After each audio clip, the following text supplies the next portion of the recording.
Do it.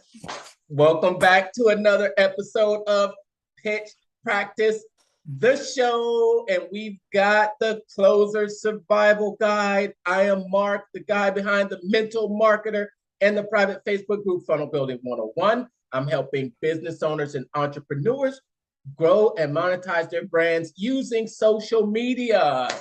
And we also have Brandon. We got Brandon here with BKX Squared Marketing, helping home service businesses get found by fixing their digital foundation. Yes. Who else do we have on the line? Got the greatest closer on earth. It's 4 a.m. I'm traveling. I'm in Vegas. 7 a.m. East Coast time, 4 a.m. my time. I was out with 17 of our buyers and some of our franchises out last night. Was out till like midnight. Then of course people wanted to keep talking. Before you know it was 2 a.m. and I'm on 2 hours of sleep. But you know what I always say, I would miss pitch practice even if I was in Mars. The Mars. So you're there closing the deals. You're there in a convention in Las Vegas. It's a convention. Okay, Laura. Okay, Laura. Did you get my message yesterday? When you sent that picture of the bundt cakes. I love those. Yes. Did you see what was wrong on those cakes? No. You didn't see it? Uh-oh. What did I do? No, it was on the thank you card. Did you see it, Brandon? I didn't. You didn't see it? I put it in the comments because they misspelled the company's name. Did they really? You didn't notice that? I said it. You want me? I'm going to say what they said. Go ahead. They said Stiffy. Are you sure? Oh, okay. I remember that. I remember that deal now. I thought it was a joke. It was hilarious. It was on the thank you card. I said, oh my gosh, what a mistake to make. Instead of saying spiffy, it said stiffy. Are you serious? Look over that picture again and look at the thank you. I hope that I was telling you that because I was hoping you would kind of make an adjustment on those cards. But okay, we'll talk about that off camera. Oh Lord. Well, it already happened and they already ate it. They were half drunk. I don't think they cared about a T or a P. They're gonna keep those and oh my gosh, that's not a good mistake to make, but never. Or you should have seen your face there for about 30 seconds. It looked like your heart was like in your stomach. God. I was trying to alert you. That's what I did. I tried to alert you and I thought you would pick up on it. But look over that picture again.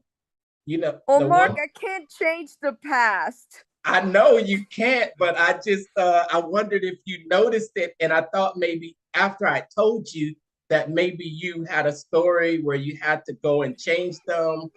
But I'm sorry, I'm looking at it right now. What'd you say? I said I'm looking at it right now. Brandon. Do you see it, Brandon? I see it. Yeah. What does it say? Are you serious, Brandon? Share your screen. Are you serious? I can't. Not catch this? Wait. You want me to show it? Yeah, pull it up on yours and share your screen. Mark. Go ahead and embarrass me. I thought that I would mention it to you and that you would fix it. So why don't you call me? What kind of friend are you? Do you see that? Yeah, welcome to Stiffy Technologies, Stiffy Franchises. Oh my God, they really did misspell it. I did not notice. Yeah. Yes, Stiffy Franchises. Oh my God, that's hilarious. Who's the company? Let's call them out. Yeah, you should let somebody wasn't paying attention. It was the salesperson on the line. Well, hey, I kind of didn't have time to double check. I was giving you a heads up, but You were being a good friend. I sh- Next time, call me. I should have followed up. You know, I should have followed up and said, "Did you notice it?" You're right. I mean, you corrected me today. You told me about my victim mentality that I was having, and that's what, that's what we do. And I was trying to alert you. I should have been more proactive in making sure you saw that. Yeah. I honestly, yesterday I was under Mission Impossible. My reservation got canceled. I had to go back and beg the person not to cancel my reservation because I had 20 people showing up to this thing. I had to go give them $300 cash tip and be like, "You're saving my reservation, right?" Mm. They were Wow. like, "Well, yeah, if you're gonna leave a $300 tip, we will." You had to close them.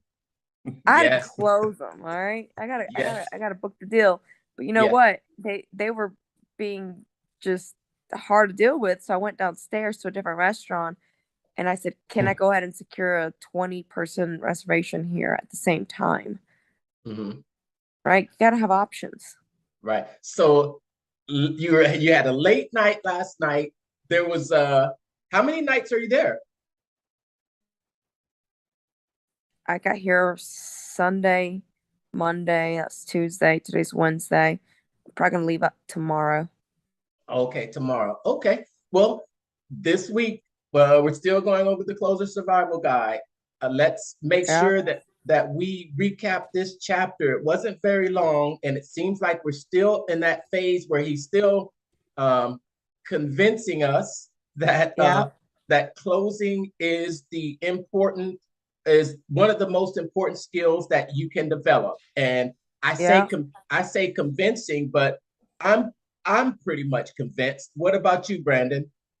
Yeah, I mean, life doesn't happen until you get a transaction. It doesn't matter Yeah. what you're dealing in, whether it's you're trying to get a hot date or you're trying to close $100,000 car deal or a $2,000 website project. I mean, nothing happens till you get to the yes.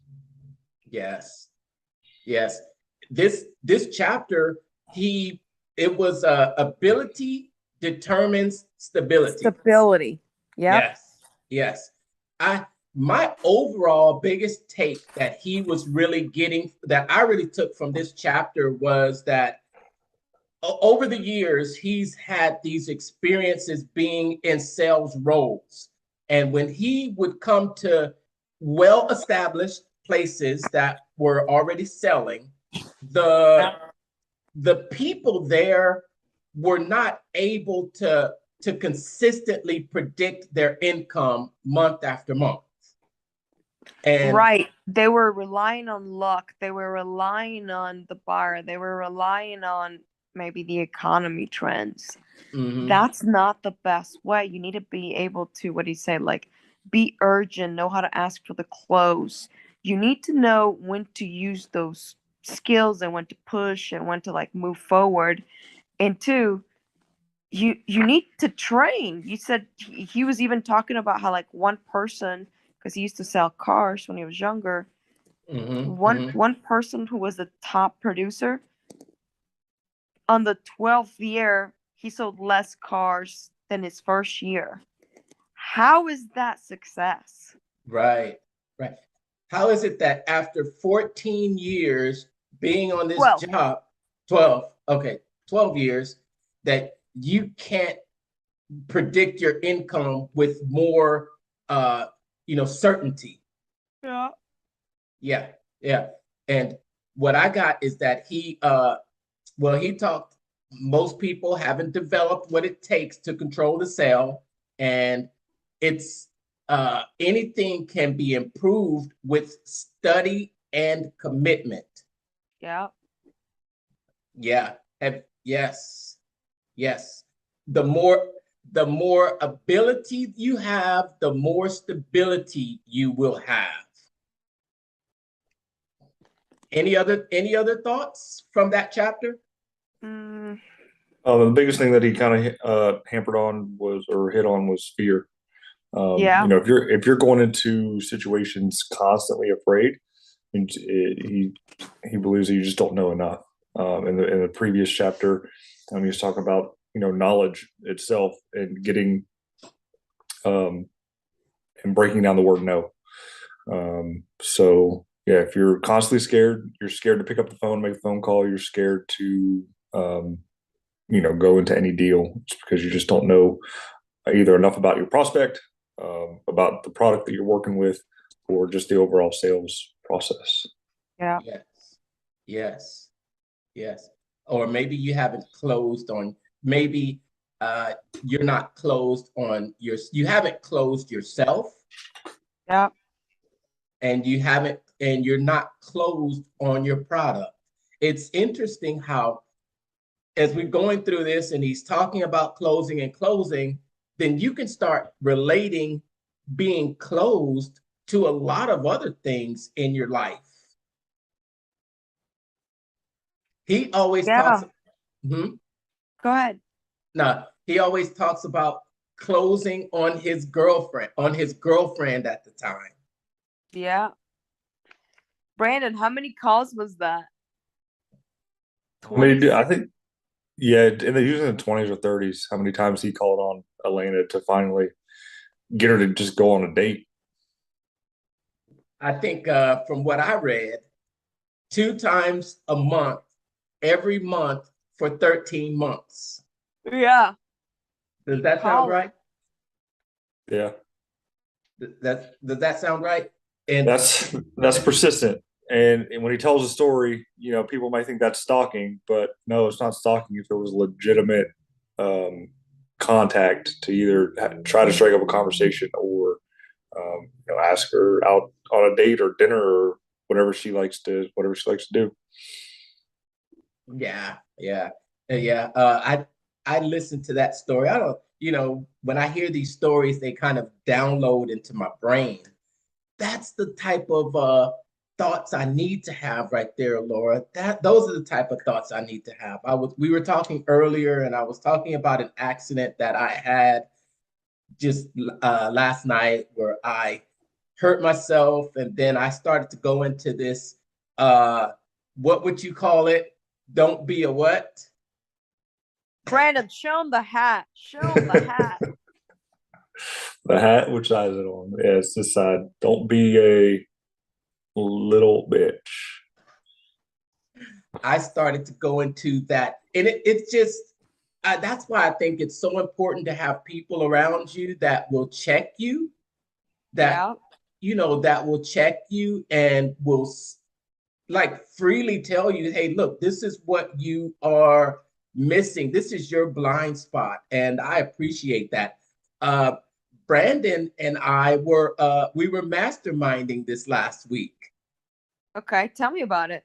Yeah, we were masterminding last week. A mutual friend of ours put together this little Zoom call where this time we took an assessment before we got on the call. And this assessment was to determine a personality type that we might have. I think it was really designed to help us learn how we best communicate, so that that when others may not understand us, we may understand that we don't all communicate the same way. Yeah. And this is so really important in sales as well, because when you can determine someone else's primary mode of communication, what were some of the different categories of communication? Do you remember, Brandon? Sometimes I don't remember what happened yesterday. I just remembered who I was for that group and being the architect and the mastermind. And the faults with that could be that I'm a little pushy, and strict or stringent is the best way to put it, without wanting to do the job myself or expecting others to do the job, just because I say so. That stuck with you. Did you find it to be accurate? Yeah, 100%. I guess just due to growing up and always being the one to do the work, I've kind of switched that mindset to be the thinker and the director as opposed to the doer. The results told me that I was it called myself a researcher or really there's this area called a concierge where I'm just very social, and I really resonate with that. I think I have, I have the skill that I bring people in and I draw people to me, and it's true in business, true in life, almost really true in relationships.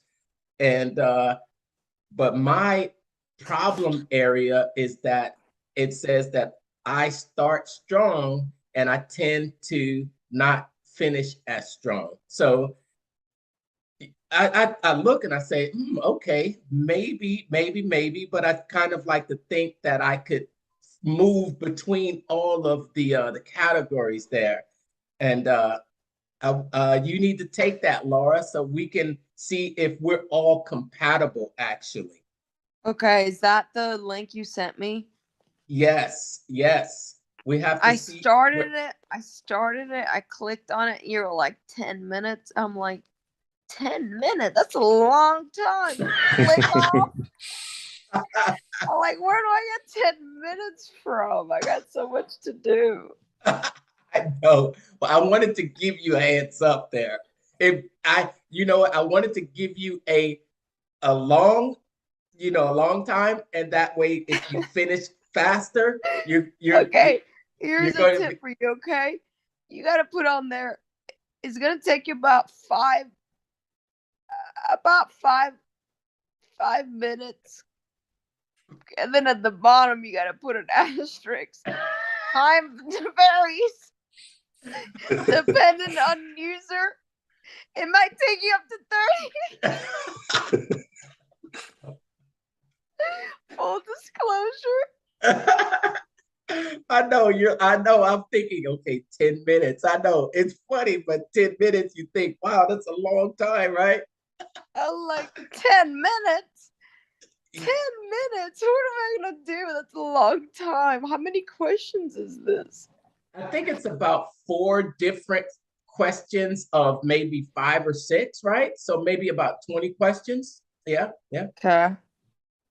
Yeah, well, one of the assignments after we left the mastermind was to share it with a few people. And I really see it as a way for us to figure out who and what our strengths are, and how you can best position someone, especially I have selfish goals.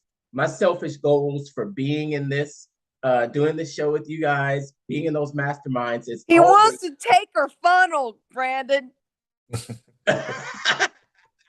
Take your funnel. Take your funnel. I'm selfish because I always want to sit in the room and I always want to learn. And it was like, for example, when we were in the mastermind and the question came up, does anyone have something that they'd like for us to help them to work through right now? No one said anything. I'll raise my hand. I'll raise my hand. So I got a really great session with you guys. Brandon, I got a really great session with you guys. Yeah. I thought it was awesome, where I was telling the concern that I'm having in my business right now, which is trying to bring on some new team members, and my frustration with some of the results that I've been getting in my past, and these things that I'm trying to work through and get through, these beliefs that I've had. And that belief that I've had was that if you want something done, you have to do it yourself. And that's a limiting belief. You know what? I suffer from that so bad. Yes, I suffer from it as well. Yeah.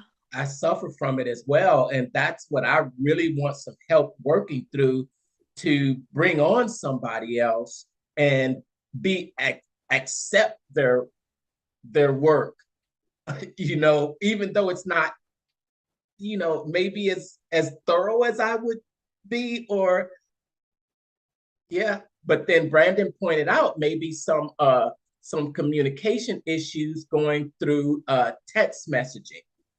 Mm-hmm. And maybe I should get on the phone. And that's what Grant does. Grant said something interesting in one of the videos that he talked about when he was with Russell Brunson.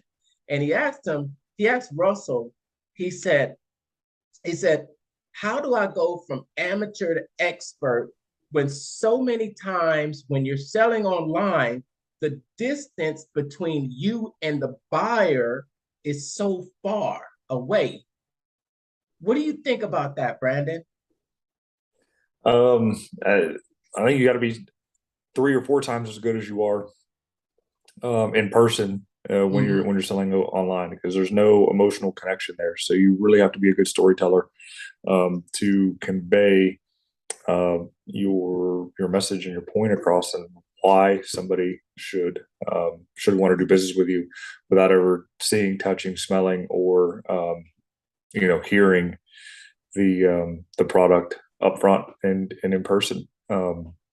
We're ever swiftly moving into a digital world where a lot of our transactions are going to be more online. In fact, even the automotive business now is going that way. And being in that business for nearly 10 years, I find it kind of hard to believe that someone would rather click a mouse to buy, $50,000-$60,000 piece of metal than going to see, touch, and drive the product before they make a decision that it's going to be for them. And I think that comes down to where the industry is and how bad most of the salespeople are, and the bad taste that they leave in the mouth after the transaction is done, because they don't know the proper skills to put somebody through the sale ethically and get the close. Yeah. Selling online is not like being able to really uncover someone's needs. Being able to address their needs individually. It's you're putting it out there, and that's why I think online it's so important to know your customer, and that's why you really have to niche down and be more specific when you're selling online, because you're really selling to certain people's needs and desires. I could want a car, but do I want a car because of its fuel efficiency? Do I want a car because I have a growing family? Do I want a car because it is as Laura always says, what is the problem that you're trying to solve? What is the problem that you're trying to solve? Because there's lots of problems that you could solve. When you're one-on-one sales, then you can ask them that question and you can address it right there. And I think that was just an interesting interaction I saw between Russell and Grant, and how Russell actually answered that question. Yeah. All right. Final thoughts on this chapter right here, Sleepy Morales from Stiffy. Yeah, I'm pretty stiff. I can't lie right now, dude. Oh my gosh. I could not believe that. I'm about to call him. I want a fucking refund. We already ate it. The cakes were delicious, but y'all misspelled the name. It's like it could have been Skippy.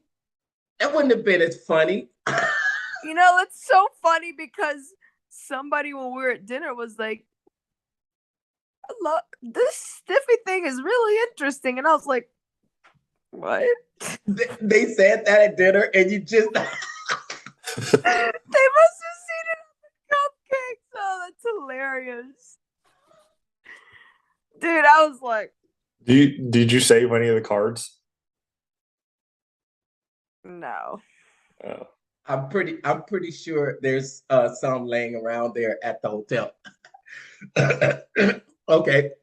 Oh my gosh, time is flying by. So this will be going live.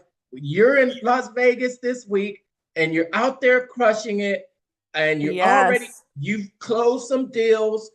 We want to hear about some closing deals next week. Brandon and I are going to be in wonderful sunny Florida. So Woo! yes, I'm going to actually get an hour because that's typically early in the morning here, and you're super early. Wanted you to get some rest. And before we get out of here, looks like we just got a little bit over 6 minutes. So final final thoughts, Laura. Final thoughts on this chapter. Yeah, final thoughts, right? If ability determines stability, that means the more able you are, the more you train to do something, the more stable you could be. And what if you could always tip everything in your favor to be ultra stable, right? It's like you carry your own weather wherever you go, Mm-hmm. right? You drop me in Vegas, last minute trip. I don't know anything about this place. I didn't know how I was going to get people to show up to this room. And I still packed a dinner with 20 plus people in there Wow. last minute with a 24-hour kind of notice of figuring all that stuff back in the back end. Commit first, figure the rest out later, right? You take your Nice. abilities everywhere you go. Your abilities now are translated to any field you're in. Now, and I use the same skills, right, in my family, right, to be a better person in my family. Same skills to that, you're able, you're willing, you're committed to whatever the end goal is in, work and then professional, every area in every arena, you'll use those same skills because it's the same skill. Like, actually, I was telling that to the taxi driver yesterday. I was like, dude, whether you're winning at home, you're winning at work, you're winning in private victories, it's all the same thing. It's closing loops, it's closing cycles of action, is winning. Yep. Even if it's small, winning is Yep. winning, all right? So the more of those you have, how much more able do you feel? Yep. He talked about it in this chapter. He said that, well, he really went into like this dire situation. He's like, well, you're losing, then your life is going to be miserable, which could be truth to it. If you're not winning, you're losing. Yeah. Yeah. He said when you don't close, what does he do? He takes the C out of it. You lose. Yeah.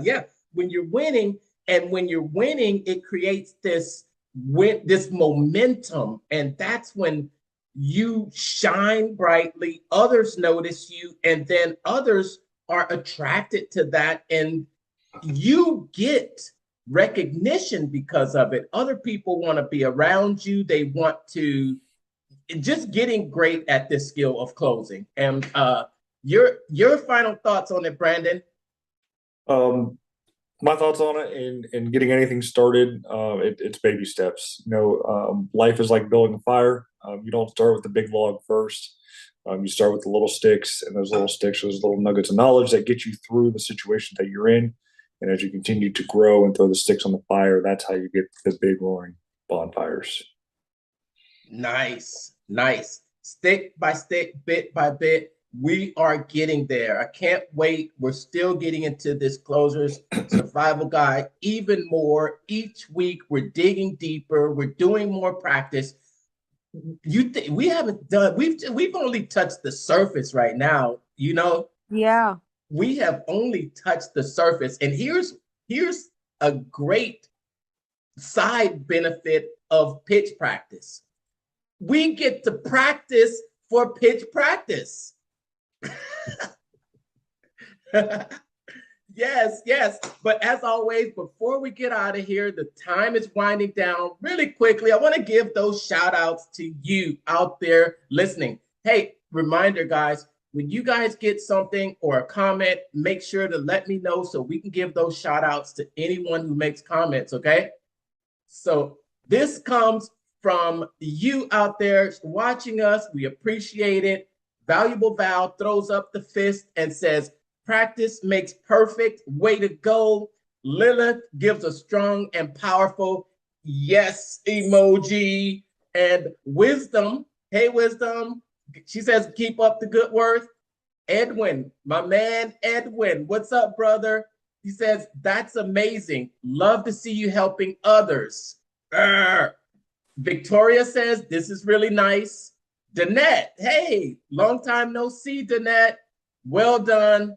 Jerry Kwan says, this is awesome. You guys are awesome. Swad, she says, this is awesome. I have been missing these posts. Thank you. Glad that Facebook is showing our posts to you now, Swad. Thanks so much to all of you for tuning in and pitch practicing with us. I always talk about Brandon and Laura. They started this journey 2 years ago, and we are only getting started. We plan to take this and bring this to you. We appreciate you being there, and join us each week. All right. Take care, everybody. I want to say thanks for tuning in from the state of Texas. Brandon? Yeah, appreciate you guys watching this. Look forward to helping you guys out as much as I can. If you need any help, don't hesitate to reach out in the comments to us. All right.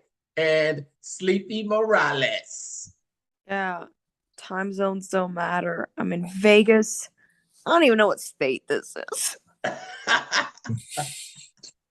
Nevada. See you later, guys.